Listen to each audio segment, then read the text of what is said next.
আসসালামু আলাইকুম। আজকে শুটকি দিয়ে আলু বেগুন রেসিপি শেয়ার করছি। এই রেসিপিটি ঝটপট তৈরি করা যায় আর খেতেও ভীষণ দারুণ লাগে। আপনারা বাসায় এভাবে সহজ ঝটপট ভাবে এই রেসিপিটি তৈরি করে নিতে পারেন। আশা করছি আজকের রেসিপিটিও আপনাদের অনেক ভালো লাগবে।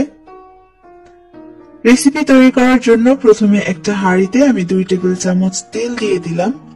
তেলটা হালকা গরম হয়ে গেলে দিয়ে দিচ্ছি 4টা পেঁয়াজ কুচি, মিডিয়াম থেকে একটু ছোট সাইজের, আর দিয়ে দিচ্ছি পরিমাণ মতো কাঁচামরিচ কুচি। কাঁচামরিচটা বেশি করে ব্যবহার করেছি, একটু ঝাল হলে শুটকি খেতে ভালো লাগে। পেঁয়াজটা এরকম ব্রাউন করে ভেজে নিতে হবে। যখন ব্রাউন করে ভাজা হয়ে যাবে একটু পানি দিয়ে দিচ্ছি, মশলা দিব যাতে পুড়ে না যায়। 1 চা চামচ রসুন বাটা ব্যবহার করেছি। এখন এগুলোকে একটু নেড়ে নিচ্ছি। দিয়ে দিচ্ছি 1 চা চামচ হলুদের গুঁড়া, 1/2 চা চামচ মরিচের গুঁড়া দিয়ে এগুলোকে খুব ভালো করে একটু কষিয়ে নিতে হবে। তেলের সাথে মশলাটাকে ভালো করে কষাতে হবে। আপনার মশলা যত ভালো করে কষাবেন রান্না কিন্তু ততই মজার হবে। যখন তেলটা ভেসে উঠবে তখন শুটকি দিয়ে দিলাম।